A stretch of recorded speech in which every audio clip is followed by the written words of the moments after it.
Hello, everyone. Pleasure being with all of you here today, even in these special circumstances. My name is Anamaria Musca. I've been working in Ubisoft for almost 11 years now. And throughout these, are we having technical issues? I keep hearing you guys, sorry.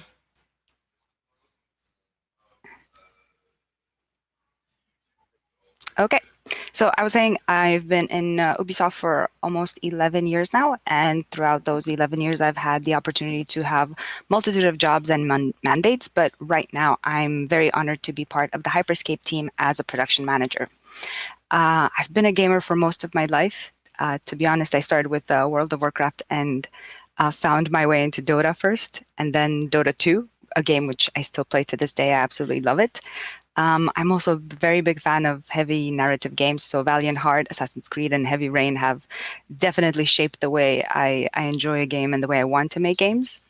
I'm also a big fan of VR, so Beat Saber is currently my bread and butter. I'm trying to become better every day. But right now, another game that I play a lot, and I swear I'm not just saying this, is Hyper Scape, the game that we're currently making in Ubisoft. So before I dive any deeper, I'd like you guys just to get a quick idea of what Hyper Scape actually is. So I'm going to play a trailer for you guys, and then we'll take it from there.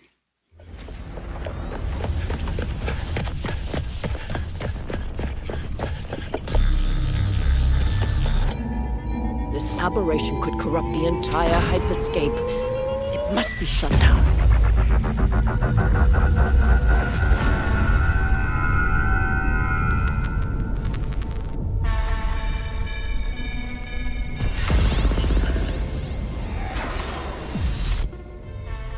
The blackout was an unfortunate incident. Those who were lost will not be forgotten. We have dedicated a landmark to honor them. But from the past, we must look forward. Join us and help us define the future together. My brother was hurt in the blackout. You want a story, right? Help me find out what happened. Your brother, the blackout, it all connects. There. They don't want us to find out the truth.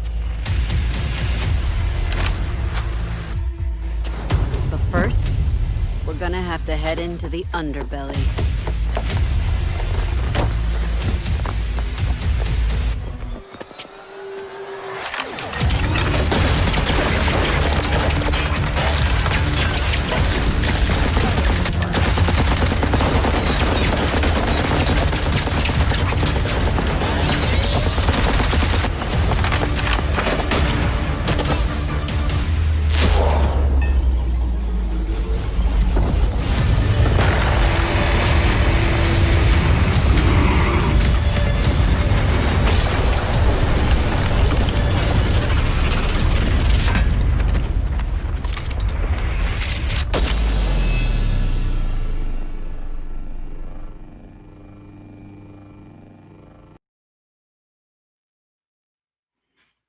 So I'm hoping everyone saw the video. So just to sum up a little bit and explain to you what our main pillars are. So we're a free-to-play battle royale, 100 people on the map. Our setting is really futuristic, like it's happening in the year 2054 in a dystopian future, where basically we have the very rich that are controlling the very poor, and you have this environment called the Hyperscape where anyone can join in and battle and win the crown, and therefore maybe try to change their lives. Now we've built this game tied very, very closely to Twitch, because we wanted to make sure that this game is fun to play, but also fun to watch. So we started this partnership early on with Twitch, and we made sure that we have different ways in which our viewers of casters can vote and can have an impact on the game, but they can also gain XP while watching. And of course, there's different dropouts. So far, we've noticed that it's pretty interesting when people get to watch and, hey, I'm going to join your game, and it just creates a different type of bond. But yeah, so basically free-to-play battle royale. Right now we're almost in the middle of our season 2. We've been quite busy this year. We launched a game during COVID times. So we had a technical test in May. It was PC only. And then we opened the game for open beta also PC first. And around Ubi Forward, which was our dedicated version for E3, we actually launched Season 1, and that's when we made sure that consoles are available as well. So we launched Season 2 at the beginning of October, along with a Halloween pack, which was our first themed cosmetics that we put in the game. And right now we're kind of in the middle of it. I'm going to play another video just to show you a little bit what Season 2 is all about.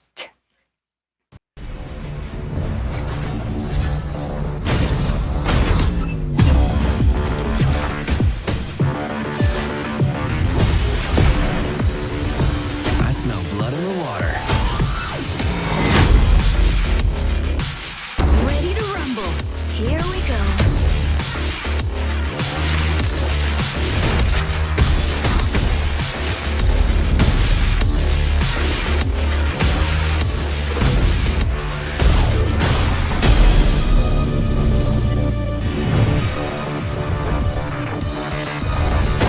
It ain't easy being this good. This ends now. Never leave survivors.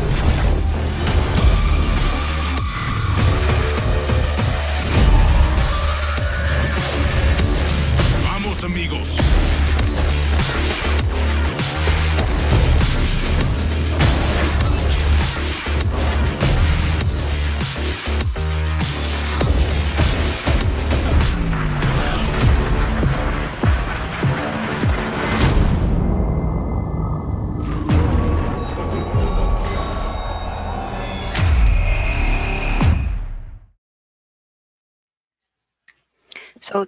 So that was a little sneak peek at Season 2.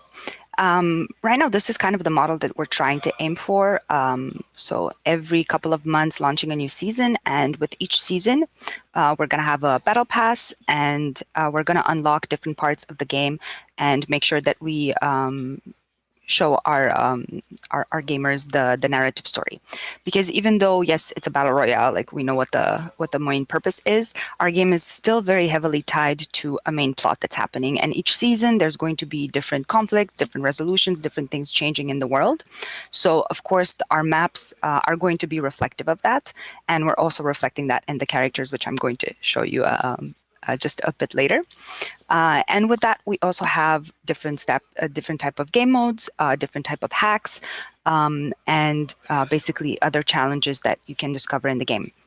Now, what really sets us apart from different battle royales is, I mentioned, like the urban environment, but it's also the fact that throughout the game, your whole point is like trying to find loot so you can survive, and hacks is one of the loots that you find. So basically, you can find an invisibility loot and pick up a sniper, and therefore you have a very stealthy playstyle approach, or different types of hacks, and then you can combine them with different weapons. So it's really interesting to see our gamers be so inventive and creative in the way that they play.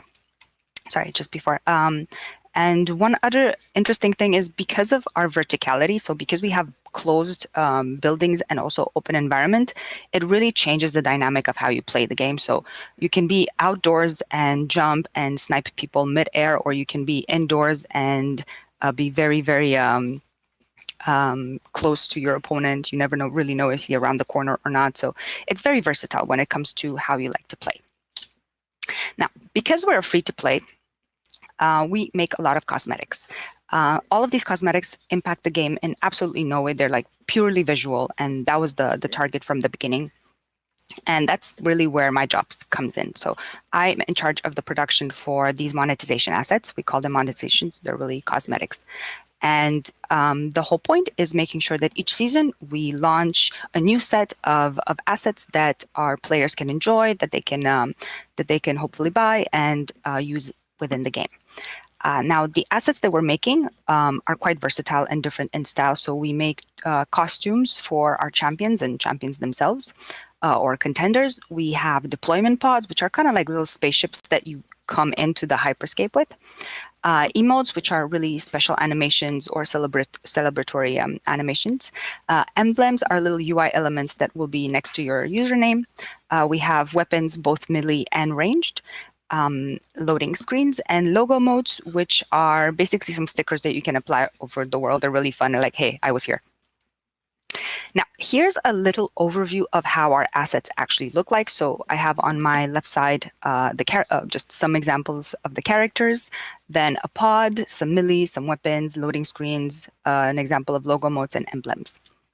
Now, I have to say the team that is behind this is so incredibly talented and has put so much effort behind it. We were very, very lucky to have such an amazing cast among us.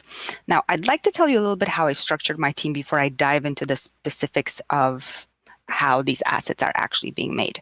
So regardless of what my slide actually shows, I wanted to make sure that we have a flat structure because I found that this is the best way to empower each individual to give out all of their ideas, make sure that their voice is being heard, and that there's a passion and a dedication that is fostered and that we give time to. So what basically ended up happening is we have a reviewer, we have an artist, and we have a concept artist. And these three kind of form a little cell, if you will, and they're going to be involved in the creation of a character or a melee or a pod or whatever type of asset from the beginning to end. So unlike more traditional approach where you have the concept artist, he'll make a concept, he'll pass it on to the character modeler, we preferred having these people together from the beginning. Not necessarily sitting together, of course, that's impossible, but really just making sure that from the beginning of the process, they create this character, they understand what the pitch is, and they iterate together. So everyone feels involved and there's really a freedom to like, hey, I think we should try that. And we foster that process. And it's really the same for all the assets that we're making. It doesn't matter if it's a melee or if it's a weapon, a logo mode, and so on. And then we have the director's layer, which are really there to provide feedback, to guide and make sure that we're staying on message, that we are still true to the vision of the game. But the whole point is making sure that everyone has a voice and a space within the team. Now, I'm going to start with characters because they're really the most time-consuming asset that we're making. From the beginning of the game, we wanted to make sure that our characters really stand out. And we wanted them to be relatable. We wanted them to have a real life behind what we see on screen. So how can we make sure that we understand what drives them, we understand what their passions are, what they stand for? So we really, really focused a lot on that. And we wanted to make sure that as the characters evolve, the cosmetics that we're building for them are representative of that as well. So even though our cosmetics might seem random, if people follow the story, they're always going to be like either just a step ahead. There's a little hint there of what's coming next. And also it's a first-person shooter. So even though we're making all of these beautiful bodies for our characters, in reality, what you're seeing is a hand. So we also wanted to put a special attention to detail to what happens to the hand.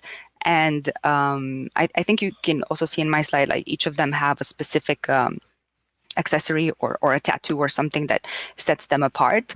I can give you an example. For example, Noor is our Middle Eastern character, and we always put red nail polish on her nails. So whenever she's holding a gun or a melee, you'll always know it's Noor that you're playing with. So it's really like this type of special attention to detail that we really wanted to focus early on. And here's an example. So we had Mondragon. He's a very strong character.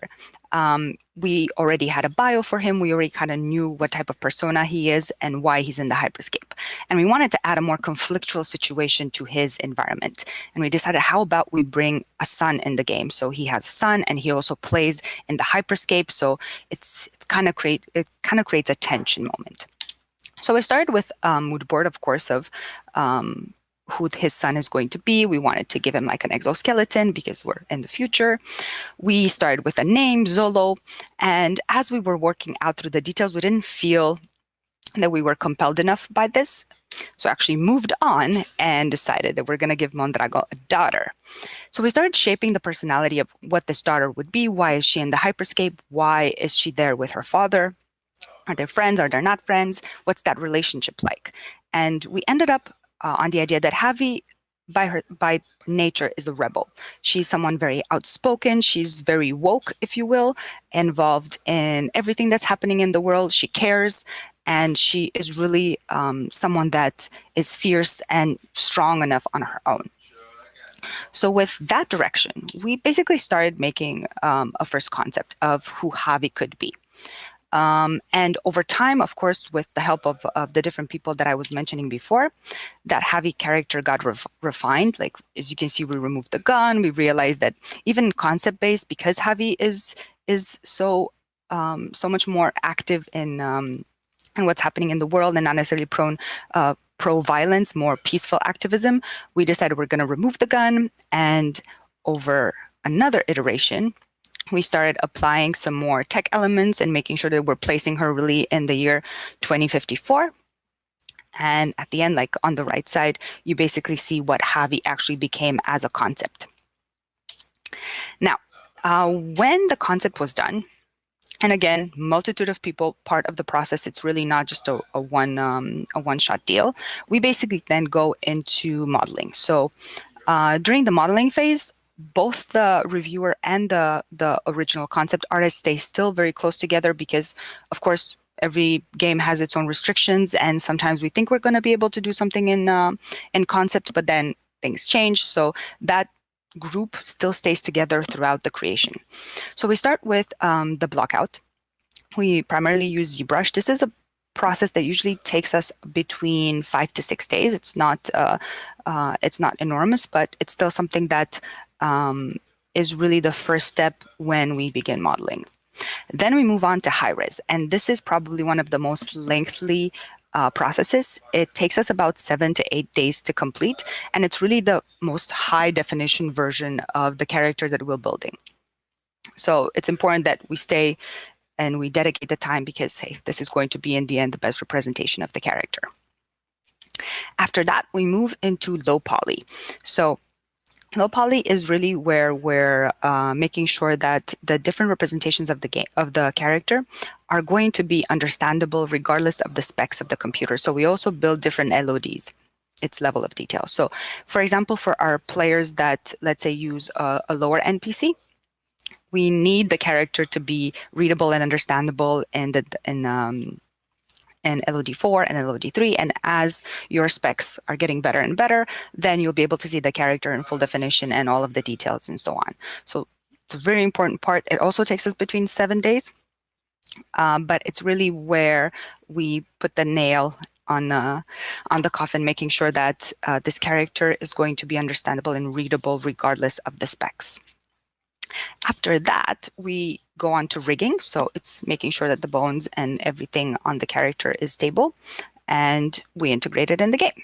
So by the end of that process, which is, by the way, about a month and a week right now, you get to see Javi in game in her full shape and form. Now, we got really creative sometimes with the outfits that we're making. So, for example, we use the base mesh that we built for Javi here, and we apply different coloring just to kind of spice things up a little bit when it comes to her base costume. So here you can see an example of just basically how we reused the work that was previously done and just finalized by doing different textures. And here you can see Javi in a completely new suit. So this is her Halloween outfit. Since Javi is this very outspoken rebel, we felt like it could be really cool if we take her to a Little Red Riding Hood. And we ended up making this costume for her, which of course meant going through all the process that I just explained before for this one. Now, at the end, when a character is actually in game, this is kind of how it's going to look like. It's going to have, the character is going to have a full bio. We're going to know what motivates them, why she's in the game, what's her style. She's going to have a favorite weapon, a favorite hack. So she basically becomes a person in the game. And it was important for us because we wanted people to feel like they're drawn to a character that they relate to the conflict or to the resolutions that are happening in the game.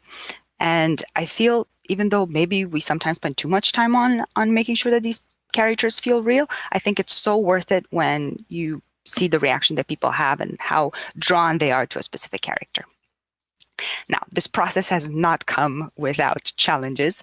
I'm going to dive a little bit into the creative challenges that we had. So we wanted this game to seem like a real world in the future. So that meant having a diverse cast. I'm going to show you a little bit what I mean by that. So we wanted to include as many different nationalities and ethnicities as possible, and also make sure that we stay true to the fact that people around the world are gay, straight, so many different representations, and we wanted to be true and respectful to that.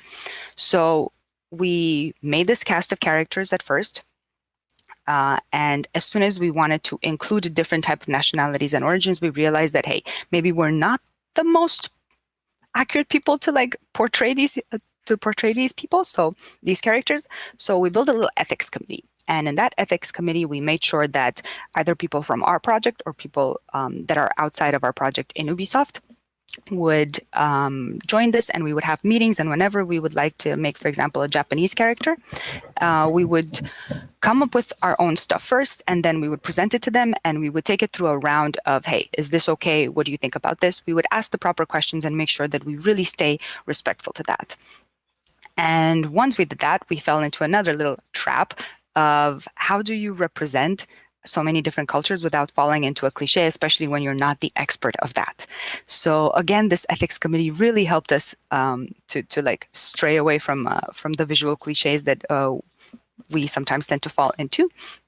So it was really, all this to say, it was really let's try something, let's do our homework, let's ask, and let's make sure that since we have such a diverse group of people in Ubisoft, let's make a call with them, and let's make sure that they are okay with what we're doing, because it matters a lot. After that, it was how do we make more characters that are equally as driven and that can seem equally as relatable to people? So we sometimes would make characters that would just look like really good on paper, but we really didn't find any form in which they would evolve. Like we didn't see a future for them. So we kind of scrapped those characters, and we came back and stayed true to, okay, if Hyper Scape is going to be a game that feels like the real world, we need to have as much diversity as in the real world, and characters that are not just cool looking, but also can evolve, and we can empathize with them and their evolution. Then we fell into the trap of, oh my God, it's the future. What if we do future pirates? What if we do future zombies?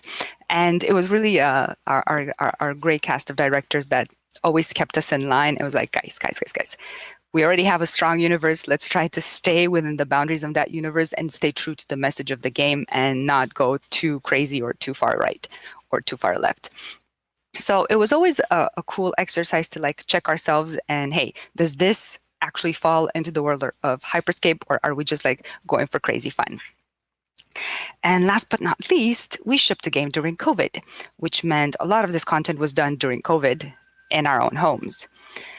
So creatively speaking, that was a challenge, because we were used to, I'm guessing like so many people, used to being in rooms and brainstorm and draw on a board and be very, very outspoken and share all of these ideas in the room. And that immediately changed as soon as we got forced in our homes. So first thing that happened, we realized that communication has to change dramatically. Like we can no longer have the same format that we used to have before. So we made more team channels, more meetings. And in those meetings, we learned very quickly that some people are a lot more comfortable in calls, some people are not. So it was, I felt like I took it upon myself, and kind of everyone after realized the value of this, of making sure that every person in the call gets a chance to say something. So I'm not talking about giving them a talking stick, but really just asking, hey, you've been super quiet. Do you have anything to add? Or here's a space. Make sure that everyone in the room is heard, because everyone was dealing with COVID in very different ways. And I think that mattered a lot for our team, because in the end, regardless of the circumstances, we kind of felt like we're all in this together. And if we make enough space for everyone to be comfortable, it's going to show, and it's also going to show in the quality of our work. So yeah, this was just a slide to show a little bit how wide our character diversity is. Then we had technical challenges. I'm actually going to start the other way around. I'm going to start with COVID, because they're very closely related. So just like with creative challenges, technical ones were no easy peasy thing to square down. So when COVID started, of course, neither of us were prepared. Not everyone had the perfect setup at home. So I'd like to thank our producer and Ubisoft. They were so responsive in making sure that we get the equipment that we need at home, so that we can actually test our stuff and be as productive as possible. But still, we had to change the way we handle these meetings. We had to make sure that we stay more on message, that we communicate more, to the point where right now I feel like we speak more to each other than we ever have, but this is kind of what is needed. Then, because our characters are so different in the way we clothe them and the way that we create them, since we have those stance modes, those animations that I was telling you about earlier that are celebratory, we often saw that we were having issues with overlaps or clothing that are kind of like intersecting with a shoulder or stuff like that. So the way we fixed that is really, we found a boundary. We found a limit of how big or how small the certain pieces of clothing can be. So for example, we cannot have long coats because of the crouching system, because of different type of animations that our characters can do. Long coats are just a no-no. So we made sure that if we want a character to be so dramatic that they have a long coat, that it's always going to be knee length. So that was something that we was easy to fix. Then we have the hitbox. So different characters. We have characters that are male, characters that are female, characters that identify as such, characters that are identified different, and also different body shapes. So that meant that regardless, we had to make a hitbox that could be authentic to actually hitting the character regardless of their size. Also was solved pretty simple by just finding a good range. The LODs. So I was mentioning before that because we have different PC specs, we really had to make sure that we take that into account.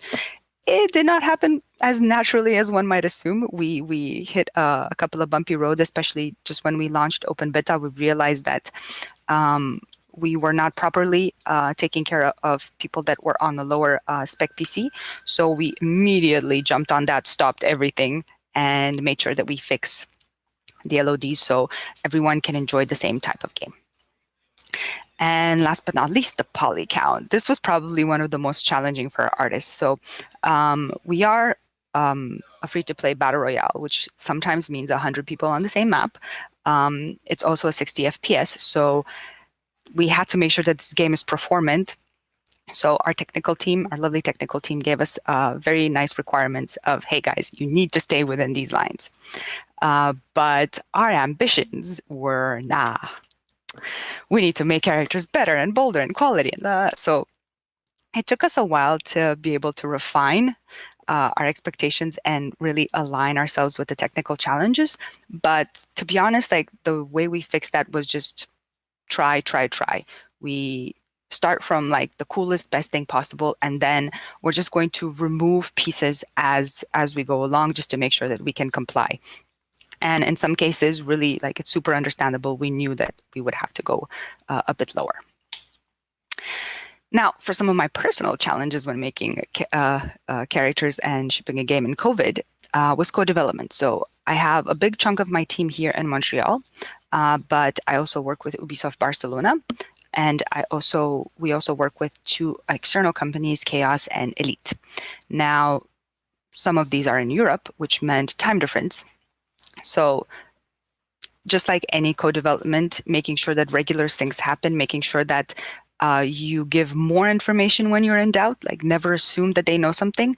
It's so easy because you're in the topic every day and you can forget so easily when information is being shared and when it's not being shared, and just really being mindful. Like, you put meetings where everyone has to be in, and hours where everyone can attend. And you have to stay true to that. Then we also had to grow our team. So we were making assets that are going to be in the game, assets that have to respect a specific type of number per season. So I realized that, okay, in order to produce so many assets, I'm going to have to grow the team. So we had interviews during COVID. That was fun. It was the first time where I think everyone was in a setting that they're slightly uncomfortable with. But it was just a matter of patience and making sure you listen to them and understand, read between the lines. Sometimes if you don't understand, ask more questions, give more information. And then the game was live. So characters that we thought are going to be super popular maybe weren't as popular, and characters that we had no idea are going to be so liked ended up being like the top. So our adjustment was really, hey, okay, now we have some data.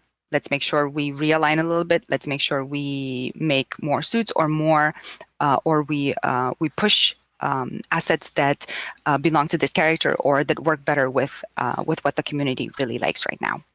And COVID, again, it was a depressing period of time for everyone. But again, the key message was we're in it together. So some of the things that me and my team have done were morning workouts together. I know how that sounds, bear with me. So every day at 8, we would join a Teams call and we would work out together for like 30 minutes doing whatever. It could be yoga, it could be like a hit, just making sure that you have someone there. And it ended up actually being pretty fun, to the point where we did it for months and months on end. Then at lunch breaks, we would sometimes play Hyper Scape together, which is something that we still do. Or we would watch a stand-up on the Netflix plugin, or we would have virtual 5 to 7s. So it was just a matter of making sure that we stay connected and we do fun activities together. One, because it's good, it improves our collaboration, our productivity. But second, we're people and we were going through the same thing. So just sticking together and making sure that everyone is taken care of, I think, was very important for me. So moving on to assets. I was mentioning that whenever we make an asset, it's always connected to the character. That doesn't mean that another character can't use it. No, not at all. Everyone can use whatever. But when we build it, we want to make sure that it does speak to who the personality or who that character is. So a character is usually going to have its own melee, its own gun, probably their pod, their emblem, logo mode, some custom animations that are really tied up to that character. So you get like a full set of assets. So melees, I'm not going to go as in detail as I did for characters, but still a pretty good representation. So we make very diverse type of melees. Some of them are more funny, some of them are more serious, depending on the character that's going to wield them. But again, anyone can. So the combinations can end up being pretty funny. We also had a poly count to take into account when it comes to melees. And same thing for animation and for different actions that you could do in the game. We built a square and we understood very quickly, this is the size limit, this is the width, this is the length. And we made sure that all of our melees are going to stay aligned. And that's so after we figured that part out, it was easy peasy. And we went through the same process of first you go through blocking, then we go to high poly, low poly, and then we go through a texture phase. Melees are a lot simpler. I would say that a melee usually takes us between 10 and 12 days to make. And as long as we always make them in relationship to something, our melees so far have been pretty straightforward. Now pods. Pods are an interesting type of asset because they don't really have that much visibility in game. So when you enter the Hyper Scape just before your game, you're in this spaceship and it drives you through the map, so you can like choose wherever you're going to want to land. So they have about like 30 seconds of airtime. And we wanted to like, you know what? 30 seconds, like let's make the most of it. So we went really bananas on the styles that we built for the pods. Of course, they're still related to the characters, but we wanted to make sure they're as outlandish and as diverse in style. I really hope like you guys at least go in Hyper Scape and just check the pods. Of course, we had some technical issues as well with them. We could not really do things that were too expensive tech-wise because, again, 30 seconds. But we got really creative when it comes to animated textures, and we made sure that we have scrolling textures on them. And that people can like have some fun with them a little bit. And all of the pods have a reactor, and that reactor is hooked up to a bone. So often when we would make pods and we would change their size too much, the reactor would be like a bit up or a bit down. So that's always a phase that we do at the end before launching a season. It's really like, take a look at all the pod guys. Let's make sure that everything is aligned and we didn't mess up too much there. But yeah, anyway, we ended up having a lot of fun building some spaceships that we thought are not going to be that interesting, or they're not going to be as appealing to people, but they ended up being a lot of fun for people. Now, weapons, probably one of the most important assets in the game. We make two types of weapons. We make custom ones based off of an original, and we do recolors of the original. So I'll start with the retextures, which are on the right side. So we made, this is the salvo, by the way. We made a salvo. We had a specific poly count for it, and we realized this is going to be the default gun, and we're going to color it, or we're going to put different things on it to tie it up to the narrative or to different characters. So that's one type of gun that we have. The legendary one is we take the salvo and then we pimp the living shit out of it. This one's actually the one that belongs to Javi, so she has like a little skeleton on the top. And we made sure that it stands out more compared to the other type of gun. Here's another example. This is actually Mondragon, her father's favorite weapon. It's the minigun. So the retextured version is a lot smaller. And as you can see on the right side, the legendary is really like much more bulkier. The shape changed significantly. So we went through that process. Just before, many challenges here. Because here's the thing. We were making the default gun and we knew our poly count, and we kept hoping that for legendaries we're going to get a different type of poly count. That did not happen, for good reasons, but it did not happen. So we got very creative on how we're making these legendary weapons. We realized early on, hey, this is a big ass gun, but when you're holding it in game, you see specific pieces of it. So we started removing different accents or accessories from the gun on parts that are not visible, and we move them to the visible part. So I think you can see at least at the top part of the gun, we added more barrels, and we made sure that the left side, the part that is the most visible in game, is the coolest piece. So when you have that gun, you actually feel like, hey, it's very different. And we just toned down the parts that are not as visible. Not to say that we didn't really work on the other side. It just, we had to be a bit more careful with where we put the love in, basically. And the last type of assets that we're making, also with their fair share of challenges, are logo modes and emblems. And I'll start with the emblems. So they're the ones that are just one color. That was one challenge that we have.